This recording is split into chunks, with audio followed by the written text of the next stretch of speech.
चलो ठीक है, अब हम लोग क्या पढ़ेंगे, नियोप्लेजिया। ठीक है, तो नियोप्लेजिया क्या होता है वो देखते हैं। न्यू मतलब क्या होता है, न्यू, है ना। प्लेजिया मतलब क्या हो जाएगा, ग्रोथ होता है। तो सिंपल सी बात है, कोई भी साइट पे अगर कोई भी नया सेल का ग्रोथ होता है नॉर्मली एंड यूजुअली वहाँ पे प्रेजेंट है। ये अगर स्किन है, स्किन में यहाँ पे क्या है, यहाँ पे अगर ग्रुप ऑफ सेल प्रेजेंट है, सिंपल से क्या बोल सकते हैं, लाइक मोल हो गया, है ना। कहीं पे भी अगर out growth of the extra growth of the cell हो गया है, ये सबको हम लोग क्या बोलेंगे, ये सब क्या है, न्यू ग्रोथ, मतलब न्यू प्लेजिया के अंदर आएगा, है ना। मेनली क्या होता है इसमें, uncoordinated growth of the tissue होता है। ओके, नॉर्मल क्या होता है, अगर यहाँ पे 4 सेल प्रेजेंट है, अगर ये सेल ग्रो करेगा थोड़ा सा, तो एक टाइम होता है कि अगर अपने सराउंडिंग के बगल के सेल से टच होता है तो उसके पास एक प्रॉपर्टी होती है जिसको हम लोग बोलते हैं कॉन्टेक्ट इनहिबिशन। तो वो प्रॉपर्टी अभी क्या हो जाएगा, लॉस हो जाएगा, या फिर कुछ भी रीज़न से अभी क्या हो गया, उसके जो भी नॉर्मल ग्रोथ में जो कोऑर्डिनेटेड होता था वो प्रॉपर्टी अभी लॉस हो जाएगा, है ना। इसमें uncoordinated growth of the tissue होता है। फिर होता है ट्यूमर। ओके, ट्यूमर क्या है, सिंपल सी बात है, ग्रुप ऑफ द एक्सेस, मतलब कोई भी ग्रुप ऑफ सेल जिनका एक्सेस ग्रोथ हो गया है तो उसके लिए हम लोग ट्यूमर टर्म यूज़ करते हैं। इसमें दो पार्ट होता है, एक होता है स्ट्रोमा वाला पार्ट, दूसरा होता है पेरेन्काइमा। ओके, पेरेन्काइमा क्या है, made of the proliferating neoplastic cell. ये क्या है, न्योप्लास्टिक प्रोलिफरेटिंग सेल से बना है। और स्ट्रोमा जो होता है वो हमारा कनेक्टिव टिश्यू और ब्लड वेसल से बना है। एग्जाम्पल हम लोग समझते हैं, ये हमारा स्किन है, स्किन के नीचे में क्या है, यहाँ पे अगर सेल है, यहाँ पे बहुत ज़्यादा सेल का एक्सेस ग्रोथ हो गया है ना। ये क्या है, हमारे न्योप्लास्टिक सेल है। बट यहीं पे अगर हमारा कुछ अगर ब्लड वेसल्स मूव कर रहा है, ये अगर ब्लड वेसल्स गया हुआ है, इसमें भी अगर कुछ एक्स्ट्रा ग्रोथ होता है, या फिर आसपास के सराउंडिंग के कनेक्टिव टिश्यू में इसमें भी ग्रोथ होता है, तो इसको हम लोग बोलेंगे स्ट्रोमा वाला पार्ट। ये स्ट्रोमा वाला पार्ट हो जाएगा, ये हमारा पेरेन्काइमा। पेरेन्काइमा मतलब मेन सेल। एग्जाम्पल के लिए हम लोग केस देखते हैं, ये अगर हमारा लंग्स है तो लंग्स में स्पेशल पेरेन्काइमा सेल प्रेजेंट होता है ना, तो उसमें अगर एक्सेस ग्रोथ हो रहा है तो उसको पेरेन्काइमा बोलेंगे। और जो यहाँ पे सराउंडिंग में लाइक ब्लड वेसल्स गया, कैपिलरी गया, उसमें अगर एक्सेस प्रोलिफरेशन होता है तो उसको हम लोग स्ट्रोमल बोलते हैं। ओके, फिर एक टर्म होता है ट्यूमर, को हम लोग दो ग्रुप में करते हैं, बेनाइन होता है, मेलिग्नेंट होता है। बेनाइन में के लिए हम लोग क्या सफिक्स सेट करते हैं, ओमा एड करते हैं, है ना। बट 100% नहीं होता है, यहाँ पे कुछ इसके एक्सेप्शंस भी हैं। ओके, बेनाइन का स्पेसिफिक प्रॉपर्टी क्या होता है कि ये कॉन्फाइन होता है अपने साइड पे। मेलिग्नेंट क्या करता है, मेटास्टेसिस मतलब कि मूव करता है। ओके, मेलिग्नेंट के अंदर दो टर्म आता है, हम लोग समझ लेते हैं। एक होता है सार्कोमा, दूसरा होता है कार्सिनोमा। प्लीज़ सबसे इंपॉर्टेंट चीज़ इसमें पूरे थ्रू आउट चैप्टर में आपको ये वर्ड समझना है। कैंसर में क्या होता है, कार्सिनोमा। कभी भी आपको कार्सिनोमा वर्ड सुनाई देता है तो आपको सिर्फ एक समझ आना चाहिए, वो होता है एपिथेलियल सेल में। एग्जाम्पल के लिए अगर मैं बोलूँ रीनल सेल कार्सिनोमा बोल रहा हूँ, इसका मतलब क्या है कि जो किडनी वाला हमारा किडनी होता है, किडनी के एपिथेलियल सेल में भी कैंसर हो गया है ना। तो कार्सिनोमा मतलब होता है एपिथेलियल में। फिर दूसरा होता है सार्कोमा। सार्कोमा क्या करते हैं, जो भी उसके मेसेनकाइमल सेल होता है, स्पेसिफिक सेल प्रेजेंट होता है, उसमें अगर कैंसर हो गया या फिर ट्यूमर हो गया तो उसको हम लोग सार्कोमा बोलेंगे। ओके, तो जैसा मैंने अभी आपको बताया कि कार्सिनोमा टर्म हम कहाँ यूज़ करते हैं, एपिथेलियल के लिए। ओके, तो कार्सिनोमा मतलब यहाँ पे पहला एपिथेलियल हो गया, दूसरा क्या बचा, एडिनो। तो एडिनो कब होता है, जब सेम चीज़ ग्लैंडुलर पैटर्न में होगा तो उसके लिए हम लोग एडिनो बोलेंगे। तो एडिनो कार्सिनोमा मतलब होता है glandular pattern of the carcinoma. Okay, फिर दो टर्म आता है हमारटोमा, कोरियोस्टोमा। इसको हम लोग सिंपल से समझते हैं, हमर, हमर को हिंदी में क्या बोलते हैं, हमारा। और कोरियोस्टोमा का शुरू का 4 वर्ड क्या लिखा है, चोर, है ना। तो चोर क्या करेगा, चोरी करेगा। अपने घर से चोरी नहीं कर सकता, दूसरे घर से चोरी करता है ना।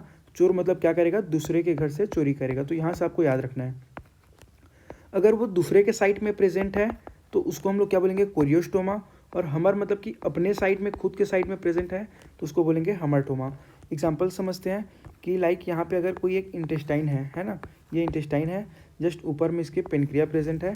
तो पेनक्रिया का अगर कोई group of the cell intestine में प्रेजेंट होता है या फिर उसमें बहुत ज़्यादा ग्रो कर लेता है तो उस केस को हम लोग क्या बोलेंगे, दूसरे के साइड में हो रहा है ना। सेल पेनक्रिया का है, ये सेल किसका है, पेनक्रिया का है, बट वो ग्रो किस में कर रहा है, इंटेस्टाइन में कर रहा है, तो उसको हम लोग क्या बोलेंगे, दूसरे के में है तो कोरियोस्टोमा। बट अगला कंडीशन क्या है कि अगर ये लंग्स है तो लंग्स में अगर कोई कहीं पे एक साइड पे एपेक्स वाले पार्ट में अगर बहुत ज़्यादा सेल का प्रोलिफरेशन हो रहा है, या फिर बेस वाले पार्ट में जो भी कैपिलरी ब्लड वेसल्स है उनका बहुत ज़्यादा प्रोलिफरेशन हो रहा है तो उसको क्या बोलेंगे, हमारटोमा के अंदर इंक्लूड होगा। ठीक है, ओके। फिर हम लोग देखते हैं टेराटोमा। तो टेराटोमा हम लोग, टेराटो वर्ड किसके लिए यूज़ करते हैं, हाँ, एम्ब्रियो के लिए यूज़ करते हैं ना, जो भी मतलब बच्चे माँ के पेट में रहते हैं उनके लिए यूज़ करेंगे। तो यहाँ पे क्या लिखा है देखो, नॉर्मली क्या होता है, parenchyma cell made up of the one germ layer. Normally हम लोग कोई भी डेवलपमेंट पढ़ते हैं फेरिंग्स या फिर कोई भी एक ऑर्गन का, तो हम लोग क्या बोलते हैं कि मेजोथेलियल से डिराइव हुआ है, या फिर एंडोथेलियम एक्टोथेलियम यहाँ से डिराइव हुआ है, ऐसा हम लोग बोलते हैं।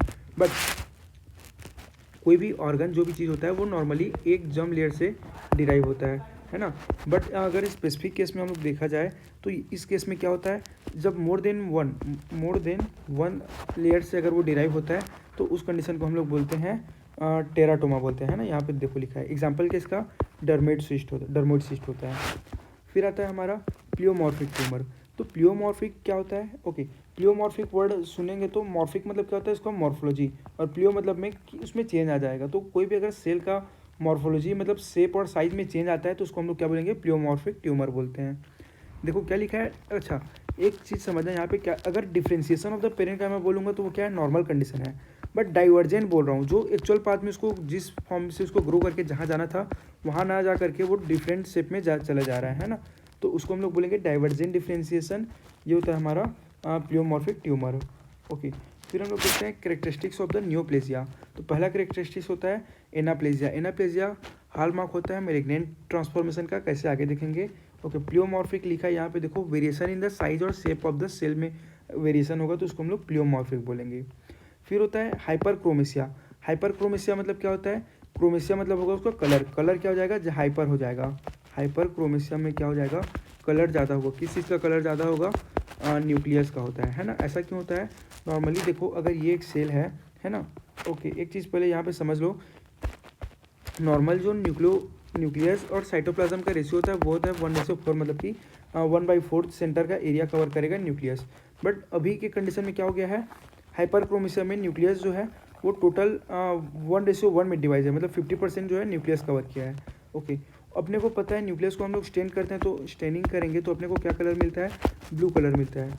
बट अभी अगर हम लोग यहाँ पे स्टेनिंग करेंगे तो क्या मिलेगा, बहुत ज़्यादा ब्लू मिलेगा ना, क्योंकि ज़्यादा एरिया कवर है, तो इसी को बोलेंगे हम लोग हाइपरक्रोमेसिया। ओके, तो यहाँ पे NC रेशियो 1:1 हो जाता है, ठीक है। ओके, तो ये होता है हाइपरक्रोमेसिया। फिर होता है एटिपिकल माइटोटिक बीजेर प्रेजेंट होता है। ओके, तो बीजेर वर्ड हम लोग कब यूज़ करते हैं, अनयूजुअल कंडीशन के लिए, ठीक है। कोई भी जो हम लोग का वांटेड होता है उसके रिस्पेक्ट में कुछ चेंज आता है, डेविएट होता है, तो उसको बीजेर टर्म से डिनोट करते हैं। तो क्या लिखा है, माइटोटिक। ओके, फिर एटिपिकल माइटोटिक बीजेर को समझने के लिए हम लोग पहले समझेंगे माइटोटिक फिगर क्या होता है। ओके, माइटोटिक फिगर क्या होता है, तो सबसे पहला अगर ये नॉर्मल सेल है, इसको प्रोलिफरेट होना है, 2 पार्ट में डिवाइड होना है, तो वो डिवीज़न का अगली स्टेज में जाएगा तो ऐसा कुछ होगा। ये क्या है, नॉर्मल कंडीशन है ना। तो ये जो स्टेज है जिसमें वो पूरा 2 में डिवाइड नहीं हो पाया बट 2 में जस्ट डिवाइड होने वाला है, इस कंडीशन को हम लोग बोलते हैं माइटोटिक फिगर। ओके, बट ये क्या है, नॉर्मल कंडीशन है।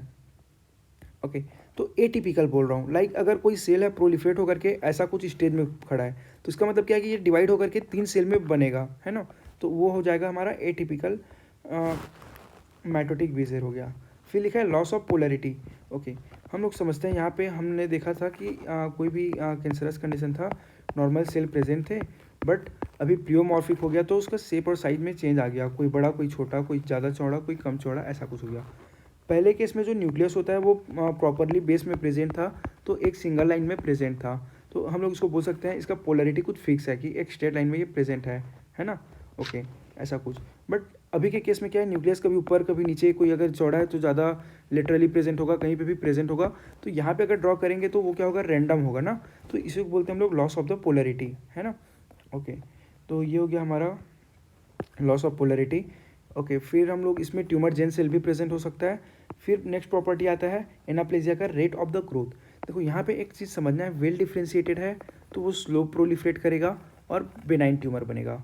हम लोग एक छोटा सा एग्जांपल लेते हैं, कोई भी अगर एक इंसान है, इंसान को हम लोग एक काम देते हैं, वो काम का नॉर्मल नॉर्मल ड्यूरेशन क्या होता है, 2 मिनट का है, ठीक है, 2 मिनट का काम है।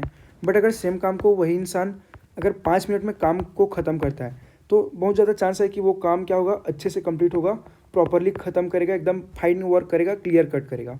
बट सेम चीज़ अगर वही तुम 2 मिनट का काम को अगर 10 सेकंड में करने बोलोगे तो क्या होगा, बहुत ज़्यादा चांस है उसमें कुछ मिस्टेक हो जाएगा, गड़बड़ी हो जाएगा, है ना। तो अब यहाँ पे हम लोग समझते हैं क्या लिखा है कि अगर वो वेल डिफ्रेंशिएटेड है, मतलब स्लो कोई भी अगर नॉर्मल सेल है वो स्लो प्रोलिफ्रेशन करेगा, धीरे धीरे ग्रो करेगा, तो वो अच्छे से डिफ्रेंशिएट हो सकता है, उसके पास टाइम है, उसको जिस फॉर्म में जिस शेप में जाना है वो जा सकता है ना। तो ये अपने को कब देखने मिलता है, कॉन्फाइंड बेनाइन ट्यूमर के केस में मिलता है। और बेनाइन ट्यूमर क्या होता है, कैप्सुलेटेड होता है यहाँ पे। फिर है लोकल इन्वेशन। नेक्स्ट प्रॉपर्टी क्या है इसका, लोकल इन्वेशन भी कर सकता है, और मेटास्टेसिस मतलब कि अपने साइड से मूव करके ब्लड वेसल्स को पेनिट्रेट करना, लिम्फेटिक वेसल्स को भी पेनिट्रेट कर सकता है। फिर देखते हैं हम लोग डिस्प्लेसिया। डिस्प्लेजिया क्या होता है? डिस्प्लेजिया कैंसर नहीं है, just a pre neoplastic lesson है। प्री मतलब क्या होता है? पहला न्यूप्लास्टिक लेसन, मतलब कि ऐसा कुछ डैमेज है जो कि आगे जा करके कैंसर बन सकता है। ओके। फिर कार्सिनोमा इन सिटू, हमने क्या बताया था? कार्सिनोमा मतलब कि एपिथेलियम ना। ओके, तो कार्सिनोमा मतलब एपिथेलियम होता है। इन सिटू मतलब क्या होता है? ऑन द साइड, जहाँ पे था वहीं पे रहेगा, ऑन द साइड। ओके, एक डायग्राम देखते हैं हम लोग यहाँ पे, एक सेकेंड। हाँ, तो अगर ये क्या है? स्किन का एक लेयर है। यहाँ पे इमेजिन करो कि कोई एक ऐसा सेल है जो म्यूटेटेड है। तो म्यूटेटेड है वो अपने साइड पे कन्फाइंड है, ठीक है, जहाँ पे उसको है वहीं पे रहना है, वो मेटास्टेसिस नहीं करेगा। बट वो जो उसके आउटर में जो भी एपिथेलियम प्रेजेंट है, ये क्या होगा? थ्रू आउट एंटायर थिकनेस से ये इन्वॉल्व हो जाएगा। ओके, अब यहाँ पे देखते हैं क्या लिखा है कि कार्सिनोमा इन सिटू में एंटायर थिकनेस, पूरा थिकनेस इन्वॉल्व होता है, बट जो लेसन होता है वो हमारा कन्फाइन होता है। ओके, फिर हम लोग देखते हैं 3 टर्म होता है। ओके, यहाँ से मेटाप्लेजिया से हम लोग नेक्स्ट लेक्चर में देखेंगे। Thank you.